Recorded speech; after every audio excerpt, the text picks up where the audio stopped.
You're fired. It's only been a few days and Donald Trump is already on the firing trail. Brian Hook, his former Iran envoy, who was known to be tough on Iran, believing in maximum pressure, is out. Could that signal any clues? Could Trump 2.0 have a different approach to Iran? To find out more, we'll be speaking with Alexander Farley with the Woodrow Wilson International Center for Scholars, which is where Brian Hook used to work. I'm Negar Moshahedi, and this is Eye for Iran. Alexander Farley from the Woodrow Wilson Center joins us now here in Washington, D.C. Thank you so much for being here, Alexander. Thank you for having me. It's a pleasure. Alexander, Trump's inauguration speech really sidelined foreign policy. He didn't even really mention Iran, which was quite interesting given the times, given the position that Iran is in right now. And I was actually outside talking to a lot of Trump supporters on that day, and they were telling me that they were quite happy with that because they want this America First policy. They want isolationism. They don't want war with Iran. What did you make as an expert of Trump not really mentioning Iran in his speech? Well, I think you said it. I think your analysis and what you reflected is quite accurate, that the campaign and the Trump administration is showing us it's going to take a rather isolationist, rather non-interventionist approach with its foreign policy. Now, I would say that every president faces a lot of foreign policy crises, so it's going to be difficult to say how President Trump is going to handle those. As opposed to his inauguration speech, we do see a lot of signs now of kind of how he'll treat some of these negotiations. He wants to engage with leaders directly. He wants to engage in negotiations on favorable terms in the way that he sees them. But it doesn't surprise me entirely that when, speaking to his voters, his constituents, and the vision he's laying out for the country, that he avoided foreign policy as a principal touchstone in some of the ways he's going to direct his administration. So how do you see his vision then when it comes to Iran policy? This is also an interesting question. We see some changes with some of the appointments he's making, some things that we didn't expect. I think the big contrast that I would highlight is going back to 2017 in his first administration, he brought in a lot of people that were very much in line with the Republican conference and kind of how they wanted to direct Iran policy, people who were very critical of the Obama-era policies and the JCPOA, and they had their reasons for that. So I think you got kind of that policy within the Trump administration. Perhaps what we're seeing now is an effort to define his own direction. You saw that Mr. Brian Hook got removed from the board of the Wilson Center. He was in many ways a principal character in the development of the maximum pressure policy. He deserves every benefit of the doubt in terms of his activity and his efforts as a distinguished foreign policy official and civil servant.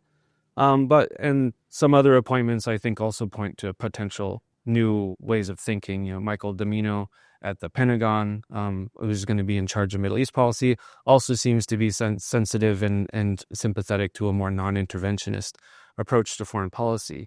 So what I would expect is, rather than looking at some kind of foreign policy package, rather than looking at just how the party defines foreign policy issues along these lines, we'll really have to look closely at how Trump is going to approach these leaders and approach these major flashpoints in foreign policy directly.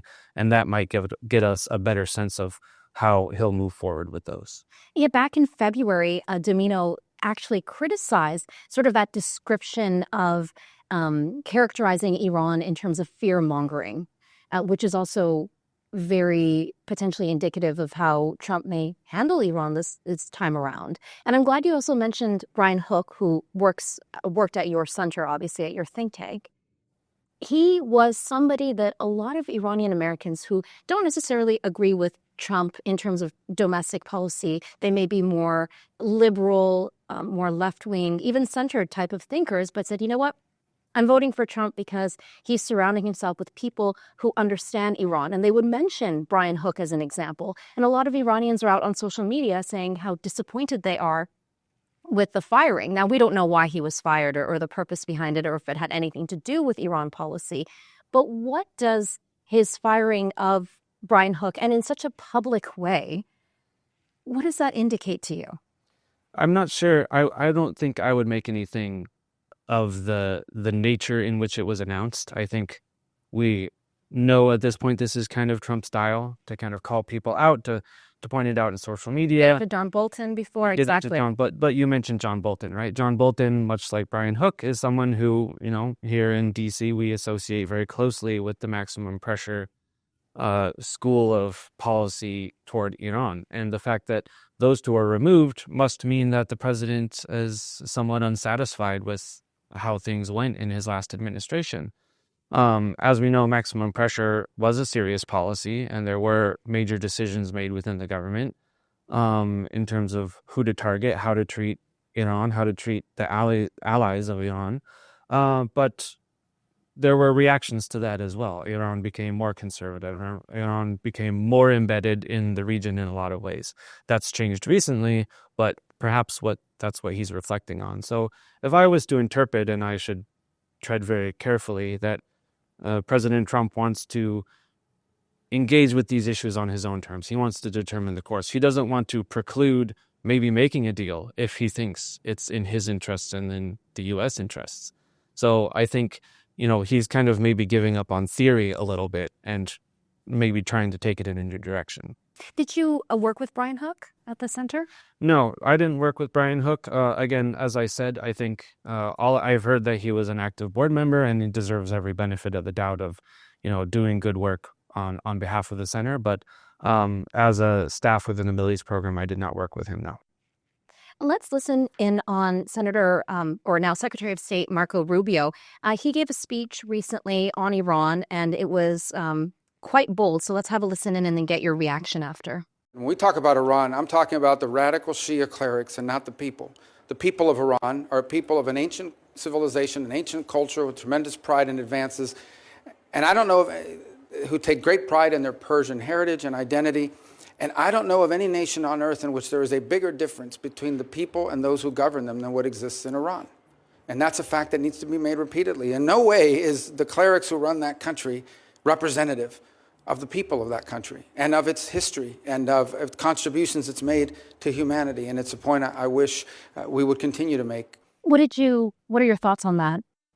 Well, one thing I hear is Marco Rubio transforming into a very skilled diplomat. He knows how to complement the Iranian heritage. But I also hear, something that he's definitely familiar with working in the Senate and working in the Foreign Affairs Committee, of Iran's leaders being separate from its people. I wouldn't go so far as to say that he's indicating regime change as official policy, but I think as a senator, as someone who's been a foreign policy personality and a big one in the U.S. for a long time, he's making a case for a certain approach. And I think maybe what President Trump is doing is trying to make it clear that you have to convince me of which direction we should go. And then Marco Rubio is maybe articulating what I would consider more of like a classical hawkish approach to Iran. But I wouldn't say it's much different than what we know already. So do you think Trump hasn't made up his mind yet on what he wants to do with Iran? I think he wants to be flexible. I think he wants to be able to engage directly. And in terms of any kind of American deal with Iran, there's going to be a lot that we would ask. So it won't be easy, maybe even impossible. But I think that he's engaged with leaders that we would in the past have considered impossible to meet. He met with the leader of North Korea, and he's planning on making one of his first trips directly to China. So I think you have to read between the lines a little bit. He wants to criticize China on the campaign trail. There's a lot of skepticism towards China and the Chinese Communist Party, particularly in the Republican conference. But he's also saying he's willing to go meet with them directly to figure something out. We don't know exactly how that's going to go, but he's going to try to play a strong hand. And how do you suppose they're reacting within the Iranian government itself? Well, that's a very interesting question. I think on the one hand, when Trump pulled out of the JCPOA in 2018, we got an immediate result from that. A couple years later, there were parliamentary elections, and we got a very conservative a draft of new representatives. We got a strengthened Supreme Council. We got a strengthened Khamenei. And then we had a lot of Iranian activity in the Middle East. So I don't think the Iranians are celebrating the election of Donald Trump, but there wasn't a lot of progress on direct U.S.-Iranian relations under Biden either. So I think they might be keeping an open mind and may perhaps interpreting some of these dismissals in the Trump orbit as a sign that maybe there's an opportunity to make an approach. And how do you think Israel plays into all of this? Israel plays a very important role. Obviously, Israel is going to be very strong in advocating a very stern approach to Iran. Obviously, Trump has a lot of incentive to support Israel and Israel's vision of foreign policy for the region. But again, I would caution anyone to say that that's a foreign policy that he's just going to pick up outright. I think he's going to see where he makes a deal. He's going to interpret everything in terms of its benefit rather than any kind of classical approach to foreign policy. So, but the biggest way that Israel plays a role in it is the serious damage it's done to Iran in the region.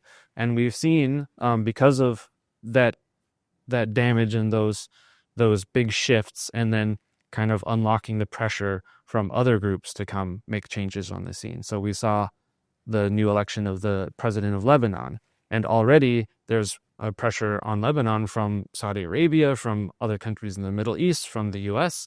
on seriously changing its policy and controlling the activities of Hezbollah. So there's a new push for disarmament of Hezbollah that we haven't really seen since 1701 was originally signed, since the Taif Accords. So that's going to be a big update. We see Hayat Tahrir al-Sham take over in Syria. They're also now an avid and openly enemy of Iran and the groups that Iran supported and directly Bashar al-Assad's regime and other proxies that were very active in Syria.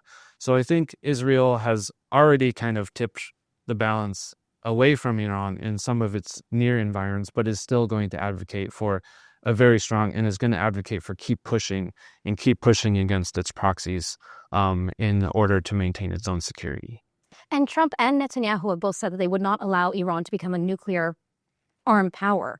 Do you think they're going to go as far as forming some sort of military coalition to make that happen?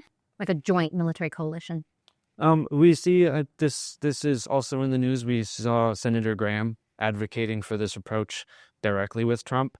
Again, I don't think, based on the signs and how I read them, I don't think Trump is signing on to a particular foreign policy from the beginning. He kind of knows what he wants to achieve, maybe in vis-a-vis China, maybe a couple other areas. I think that he would put something on the table if the Iranians would make significant concessions to some of their activities in the region and for their nuclear program. I don't know what to make of some other things that might be important, such as the growing closeness between Iran and Russia, for example. And Russia was one of the main states and actually a very important state in the whole nuclear disarmament and the exporting of the enriched material. So I don't know how that's changing. And even, Trump's first term was very closely associated with Russia for various reasons the first time around. And yet he's shown to be somewhat critical of Putin this time around because, I think the board has changed. The board has changed significantly. We have Ukraine. We have a somewhat weakened Iran.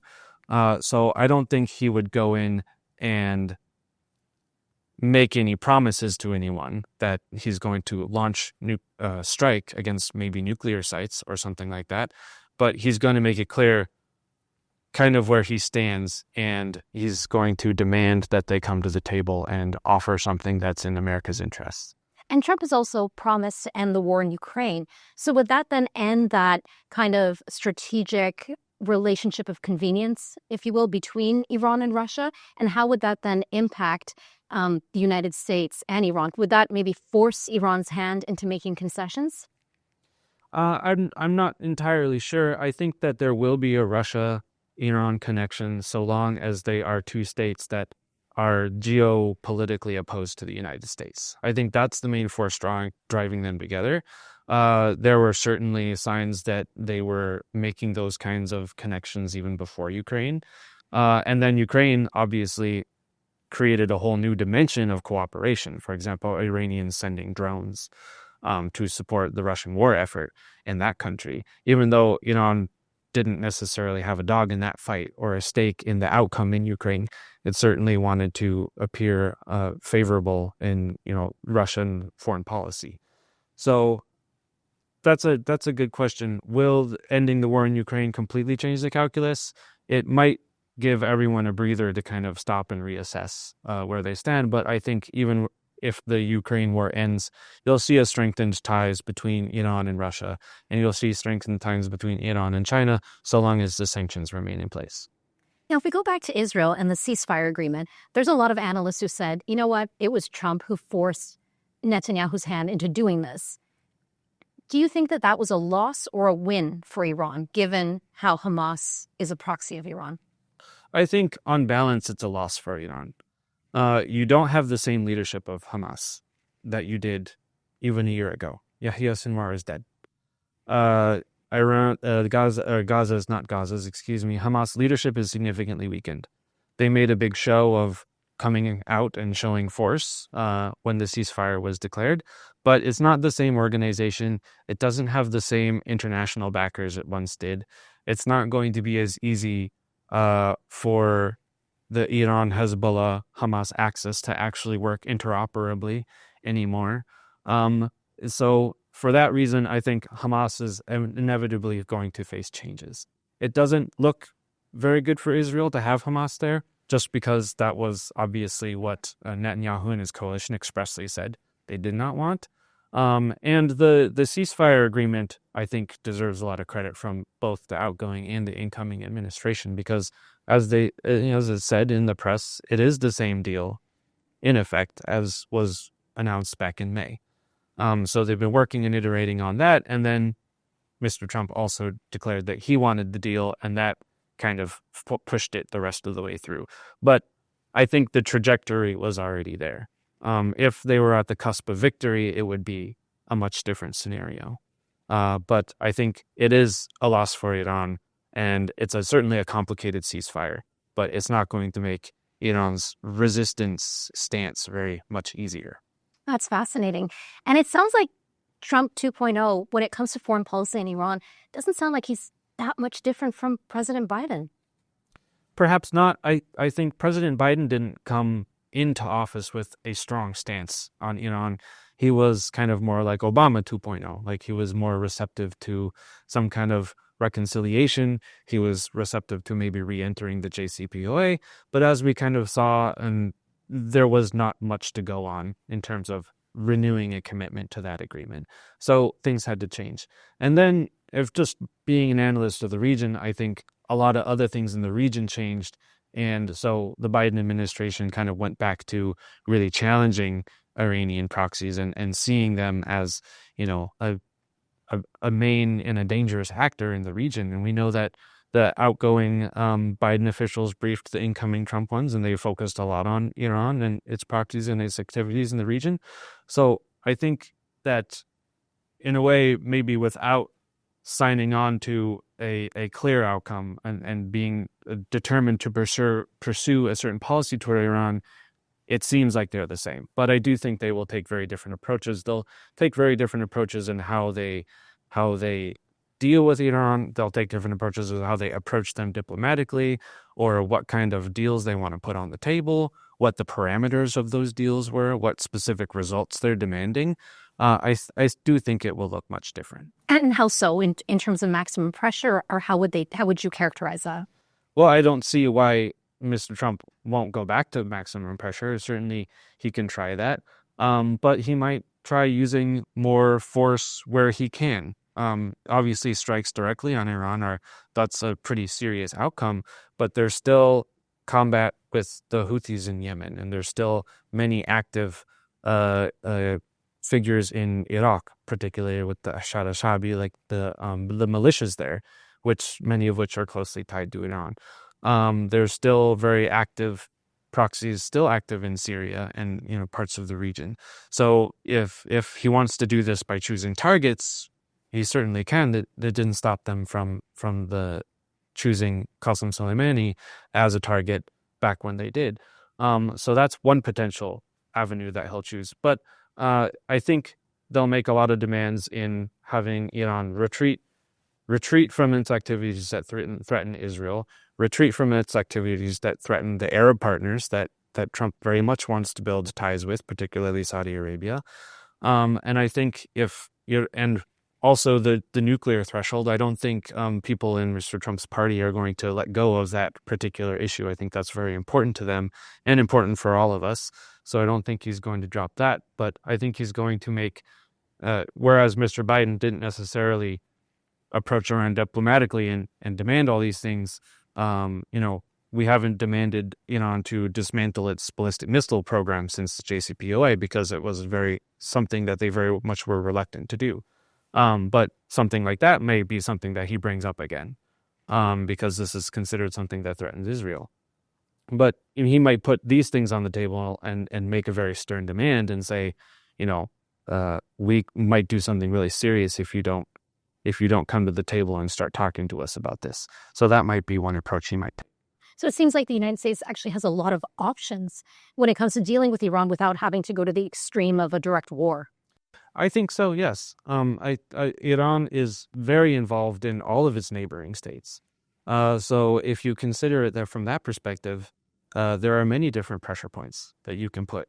I don't personally take it as just because they're down that strikes are the next inevitable outcome. Since they're down out of Syria, for example, one thing the United States could pursue vigorously in order to really challenge Iran is focusing on Lebanon and focusing on disarmament or reduction of influence of Hezbollah, because that has been a major threat toward Israel, continuing to be engaged in Gaza and making sure the Palestinian Authority has some governing role in Gaza in the future, and that Hamas eventually disarms. These are very important outcomes that could support a future policy. Also being engaged in Iraq, not leaving Iraq as a place where Iran could eventually recolonize and just use it as an outlet for its goods, being that it can't trade with many other partners. The United States has been very supportive of Iraq and supporting its banking system and making sure Iraq could be a bigger player in the global economy. And to some degree, Iraq is actually a competitor of Iran because it also exports oil. It's also right there on the Persian Gulf and exports through the Strait of Hormuz. So that's one reason why Iran doesn't want a strong Iraq. It wants it to be somewhat under its control. So there are many places where a Trump presidency could continue to put pressure on Iran and bring bear that pressure in the direction of some kind of deal. Interesting. So you foresee a deal potentially in 2025?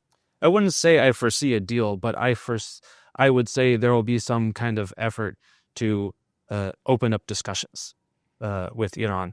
I think the first step would be to start placing that pressure, to start continuing the push and to gain on some of those areas where Iranian influence fell back. I think that would be the first step, because launching directly into a direct conflict could have the opposite effect. All those forces and all those gains could just end up coming right back. And so that creates much more unpredictability. But leaning into the kind of the weakening some of the cracks that we've seen and trying to widen those would probably be a more effective policy. So going in that way would have a certain result. But I think just given some of what we know, certainly not everything, but some of what we know how Mr. Trump has engaged on these things in the past, he might dangle some kind of opportunity to negotiate along with a very aggressive policy on those fronts. Wow, that's fascinating. And I guess time will tell what happens and also what path Iran will take. Will it go towards, diplomacy and negotiations, which they seem to be indicating that they want to be doing, given how weak they are right now? Or are they going to go more and become isolated in the process, potentially? Yeah, I think they're isolated now. The Europeans aren't too happy with them. They've really reneged and shown lack of interest in making progress on the nuclear goals. The Europeans are kind of the ones who have been left with that whole portfolio. So you have that community, you have the United States, still has very heavy sanctions on Iran. Not many of them have been removed. It's still strengthening its relationship with China and Russia, but this hasn't really translated to a big economic windfall. It's trying to repair its relations with its Arab neighbors, but its Arab neighbors are going to approach that very cautiously. They're not going to pivot on a dime. They want to have good relations with their big neighbor, obviously, but they're not necessarily in a place where they're going to completely open up to the Iranians either, because of also the disruption of their proxies in Yemen and Iraq and in Lebanon. So it's a complicated region. So I would say, yes, the Iranians are isolated. That's a fact. So being that they've been pushed back, I think the next logical outcome, and of course I don't really know exactly what they'll do, but the next logical outcome would be to come back to the table and give themselves some breathing room so they can reconsolidate, some of the control where they have it. But coming back and bouncing back with an aggressive stance might not work for them. Exactly. And, last year, a lot of analysts inside Iran were saying that they were almost predicting an engineering of a Pezeshkian win, because they believe, those Iran analysts inside Iran, that Donald Trump was going to become the next president of the United States, and they felt that they needed somebody like Pezeshkian in power while Trump was in power. Well, perhaps. I think that the analysts may have had a point that a Pezeshkian presidency would create an opening for negotiation where a Raisi president would not. I don't know about the engineering the win. Obviously, Iran isn't a true democracy in the sense that it speaks exactly with the voice of the people. But I think they may have been right on that front. And then, back then we were saying that people were speculating. Obviously, a lot of people were forced out of the race, but obviously Khamenei had to clear the way for Mr. Pezeshkian to win. So maybe there was some consensus at the higher levels that doing something collaborative or doing something diplomatic in whatever form may have been a favorable outcome. Is there anything else you'd like to add on Trump 2.0 and Iran? I think it's going to be interesting to watch. I think I would watch for any kind of direct communication. I think Mr. Trump likes to publicize these things when he can, so there may be some things to comment on. And I would really be looking at those theaters around the region, like Hezbollah is down, but not out. Hamas is down, but not out. So there's going to take a lot of efforts.